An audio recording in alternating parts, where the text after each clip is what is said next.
आप लोग जब बार बार जब एक्सरसाइज को जब सॉल्व करते हैं तो इससे क्या होता है कि कुछ आपका एक्सरसाइज सॉल्व होगा और कुछ एक्सरसाइज आपको मतलब सॉल्व नहीं होगा। मतलब कि कुछ कुछ क्वेश्चन ऐसा रहता है जो बहुत घुमा फिरा के रहता है और उसको समझने के लिए आपको क्या करना पड़ेगा कि आपको जो चैप्टर है, जो सिलेबस, आपको बार बार आपको मतलब समझना पड़ेगा। देखिए कभी कभी क्या होता है, जैसे कि मान लीजिए आप कोई किताब आप पढ़ाई कर रहे हैं, जैसे कि आप मैथमेटिक्स को सॉल्व कर रहे हैं, तो जब एक बार जब इक्वेशन को सॉल्व करते हैं तो इससे क्या होता है कि आपको कुछ एक बार आपको सीखने को मिलता है। जब उसी को फिर आप फिर से रिवाइज करते हैं, जब फिर से आप उसको पढ़ते हैं उसी कॉन्सेप्ट को, उसी फॉर्मूलाज, तो इससे क्या होता है कि बार बार फिर आपको कुछ नया कुछ सीखने को मिलेगा।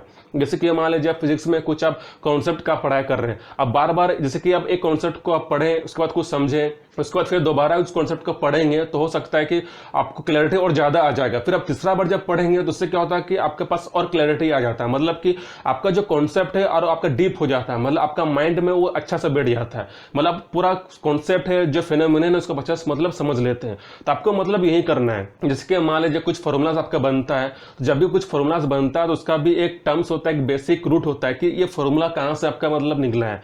जब इसका जो बेसिक जो फॉर्मूलाज उसको समझ लेते हैं, उसके बाद क्या होता है कि आप फॉर्मूलाज को अपने हिसाब से बना भी सकते हैं और फॉर्मूलाज को अपने हिसाब से उसको अच्छा से बैलेंस कर भी सकते हैं। देखिए क्लास 11th क्लास 12 के बाद क्या होता है कि जितना भी जो एक्सरसाइज रहता है, जितना भी आपका जो क्वेश्चन जो रहता है वो तो आपके डीप माइंड का रहता है। मतलब कि मंथन करने वाला आपका मतलब क्वेश्चन रहता है। जब उस क्वेश्चन को आप अटेंड करेंगे तो आपको क्या करना पड़ेगा कि जितना भी आपका जो चैप्टर है, जितना भी आपका जो नॉलेज है किताब में, उसको ठीक से आपको बार बार आपको मतलब उस चीज को आपको मतलब एनालाइज करना पड़ेगा। जब बार बार एनालाइज करते हैं, जब बार बार खुद से भी आप इक्वेशन बनाते हैं, उसका रूट को उसको समझते हैं, उसके बाद क्या होता है कि क्वेश्चन की जो डिमांड है उसको मतलब समझ पाएंगे। मान लीजिए एक वैल्यू आपको दिया हुआ नहीं है, तो आपको इतना तो पता है कि इस वैल्यू को निकालने के लिए मेरे पास ये फॉर्मूलाज है। लेकिन कभी कभी क्या होता है कि आपका 2 वैल्यू दिया हुआ नहीं रहता या फिर आपका 3 वैल्यू दिया हुआ नहीं रहता है, तो क्या होता है कि उस फॉर्मूला से फिर आपका ये सवाल का जो जवाब आपका निकलेगा नहीं।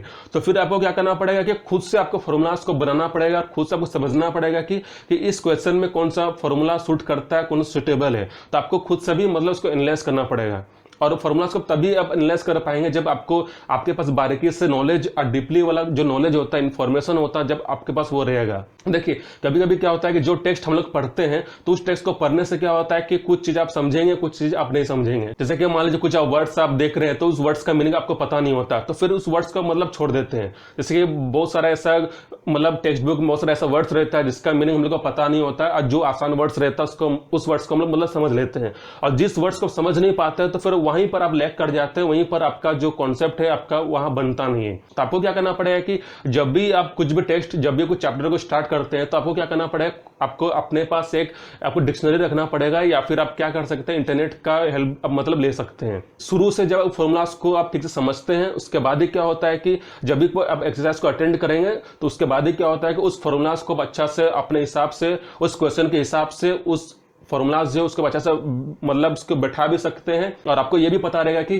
कौन सा क्वेश्चन है, वो कौन सा फॉर्मूलाज को बैठाना है और कौन सा फॉर्मूलाज में कौन सा जैसे कि मान लीजिए कुछ एक्सरसाइज में और कौन सा एक्सरसाइज में कौन सा फॉर्मूलाज आपको वो सुटेबल फिट बैठता है। तो आपको इसको समझने के लिए आपको जो भी चैप्टर है, जो कॉन्सेप्ट है या फॉर्मूलाज, आपको उसका हिस्ट्री भी समझना पड़ेगा और इसको कैसे, इसका जो रूट कॉज क्या है वो भी आपको अच्छा समझना पड़ेगा।